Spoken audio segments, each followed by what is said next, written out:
C'est encore moi, votre frère Kenzo Mukenji, Mom Sam de Budapest. Je viens pour la deuxième émission. J'ai déjà lancé la première émission.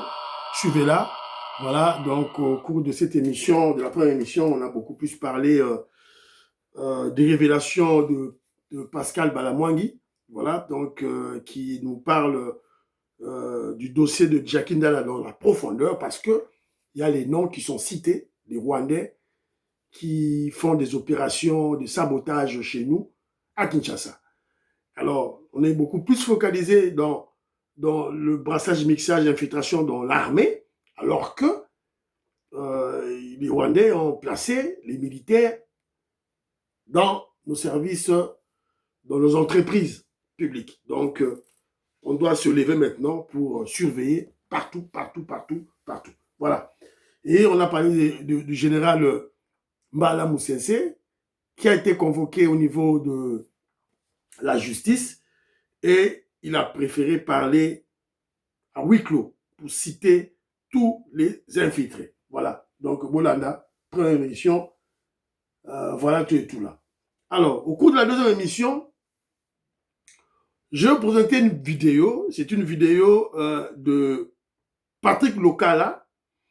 Patrick Lokala, comme vous le savez, un katumbiste, des journaleux il fait partie de journaleux qui ont été recrutés, achetés par Katumbi pour servir la cause des Rwandais.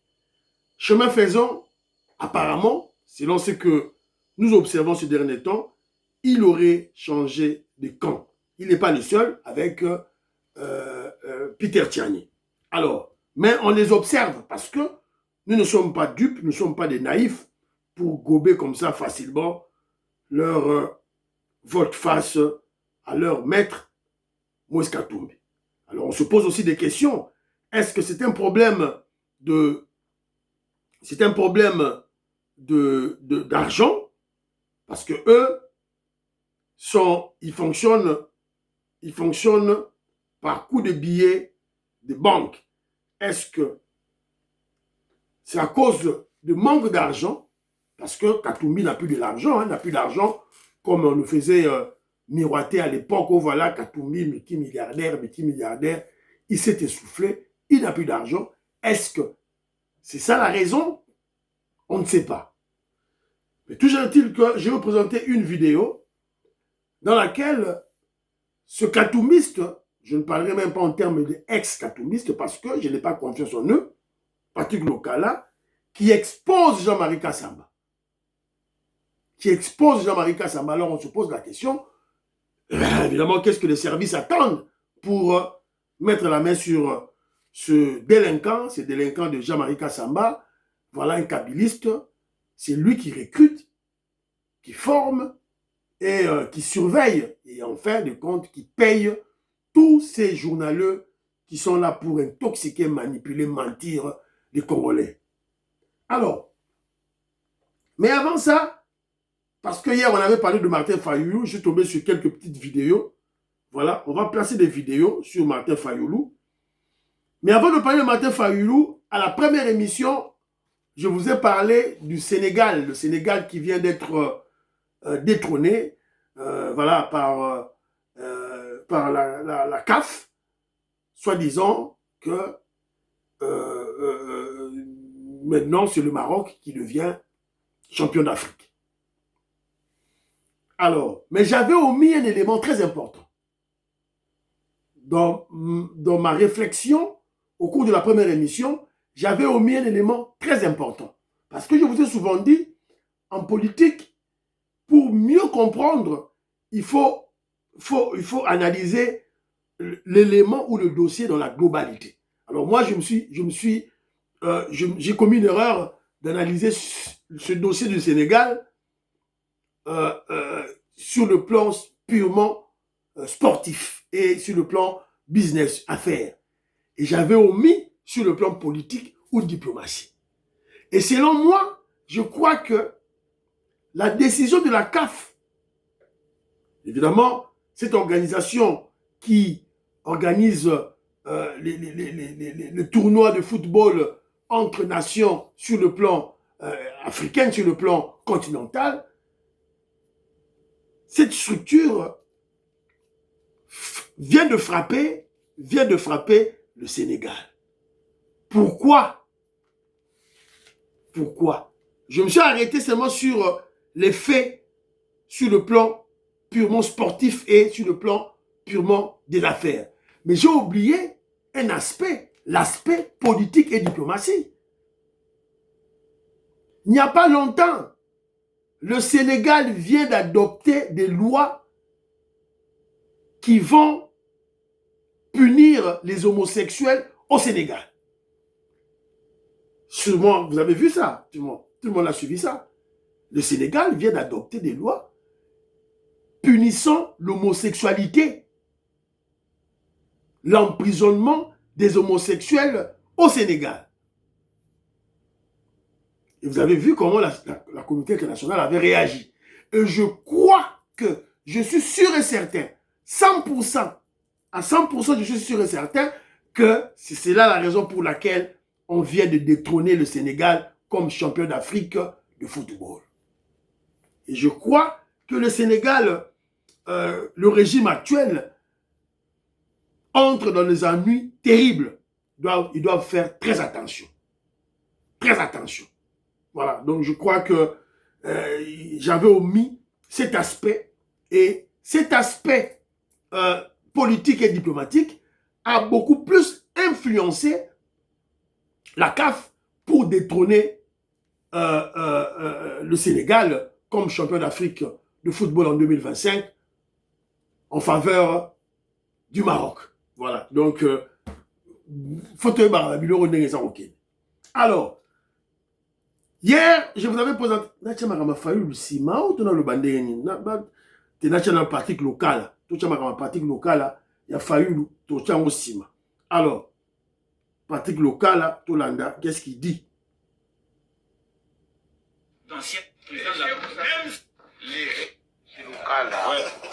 Les réalités du terrain,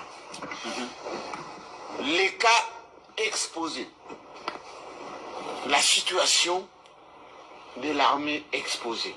Avez-vous des éléments de terrain? Parce que pendant que vous êtes en train de parler, les militaires vous suivent aussi. Exactement. Est-ce que vous êtes en phase avec ceux qui vous suivent? Très bien. Premier élément, sous Félix Antoine Tshisekedi Tshilombo, les militaires ont aujourd'hui une prime de 500 $. Tous les militaires? Je dis les militaires. Si vous avez, mais les militaires, si vous avez une version contraire, bon, les militaires, c'est qui?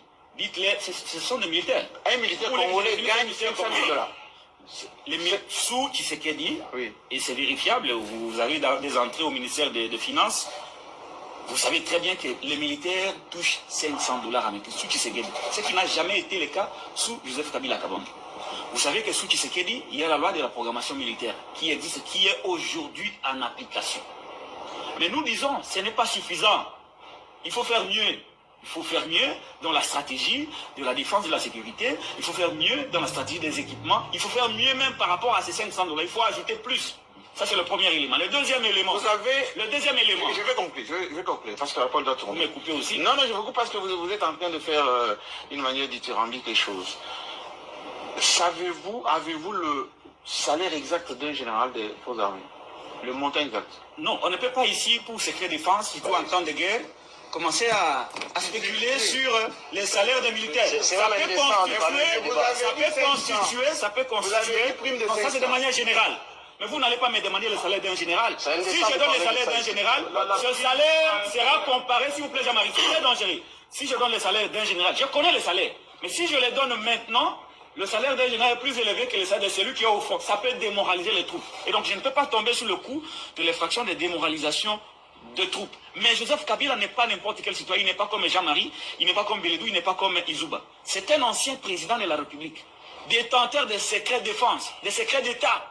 Il ne peut pas parler avec autant de légèreté de l'armée de son pays de cette manière-là. Parler avec autant de légèreté de l'armée de son pays de cette manière-là expose le pays et il prête les flancs à Nanga, aux Rwandais, pour qu'ils se préparent à nous déstabiliser. En tout cas, Joseph Kabila, jusqu'aujourd'hui, depuis qu'il est parti, il ne joue pas pleinement. Et alors, de manière intégrale son statut d'ancien président de la République. Même si les avantages dus à ces statuts ne lui sont pas accordés, mais au nom du patriotisme, il doit être au-dessus de la mêlée. Il aurait été ces sages-là vers qui tous les Congolais devraient se diriger pour avoir de l'expérience et de la sagesse. Vous avez compris, hein? Avez-vous compris la stratégie?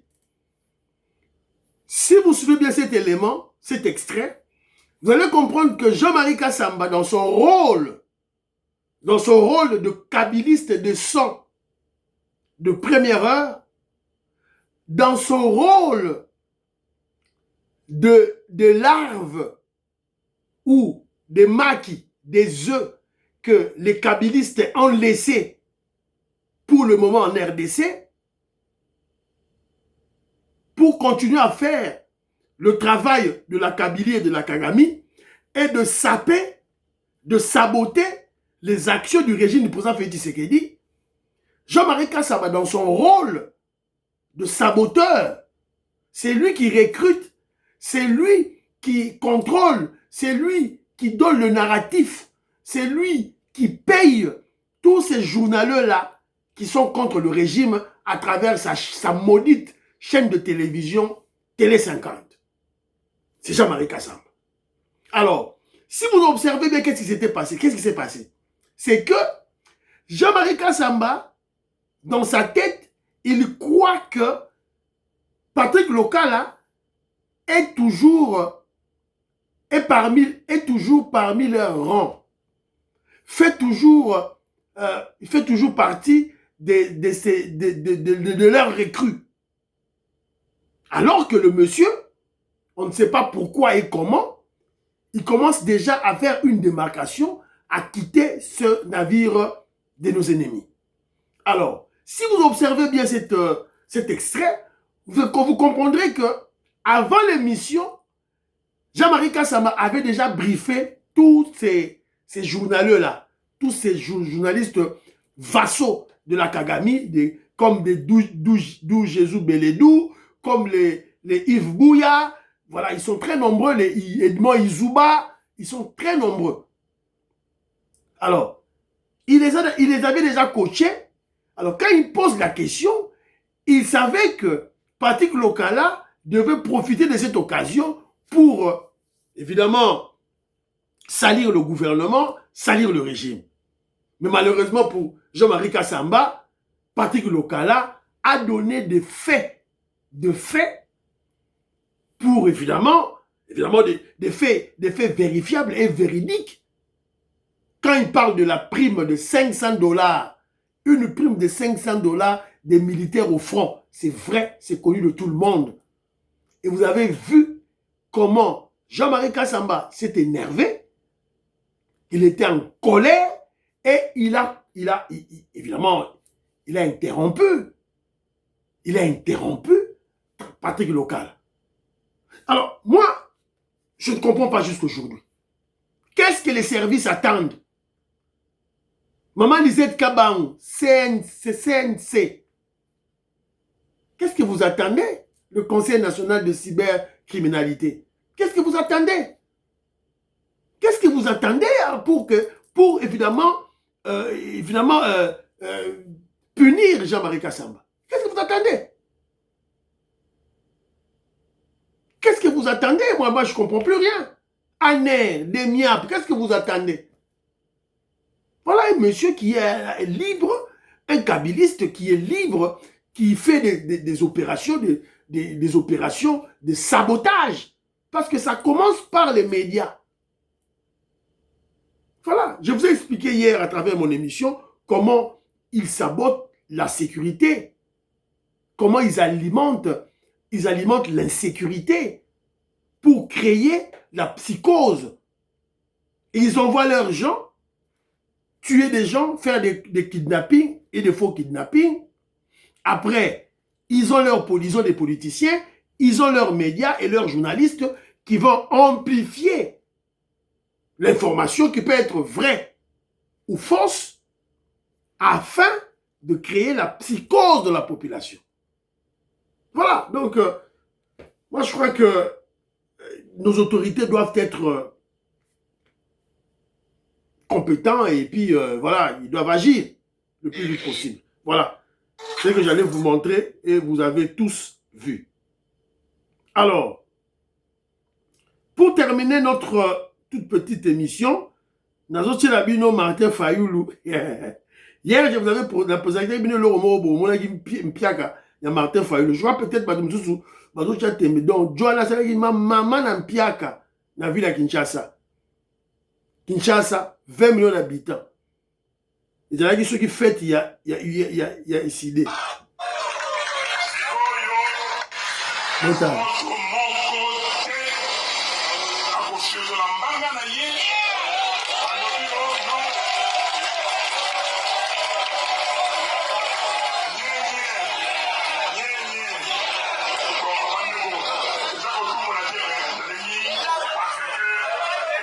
Mumoni bilo mpiaka. So kenja lobi mumoni piaka. Piaka. Le chaki tembe na laksi bilo mumoni piaka oyo Fayulu lobi azoba mutu moko ofetola mbanga. Yo nani pa Fayulu yo nani. Peter Kazali déjà un des cadres de l'UDPS a quelqu'un à la Moamba a mobilisé plus que toi. Voilà, un aventurier. Botala yeyo awa ndeba.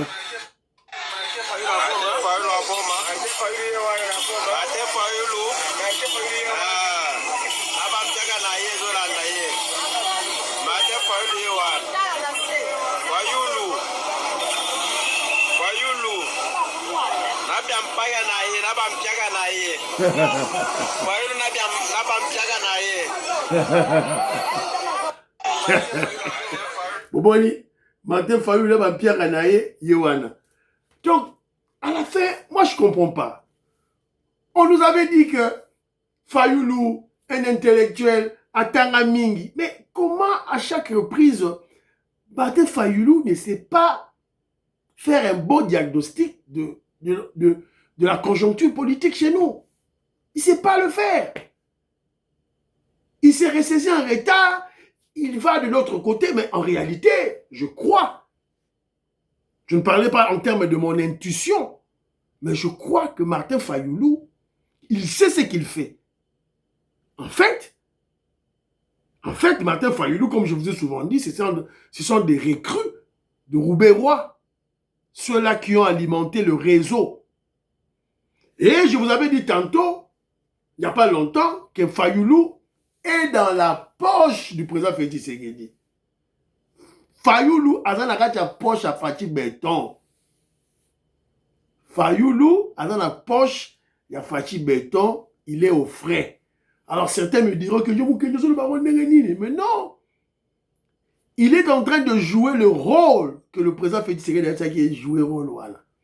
Parce que c'est impensable qu'on puisse aller dans une campagne de changer la constitution sans qu'en face de nous, qu'on ait une opposition, sans qu'en face de nous, qu'on ait un son de cloche contraire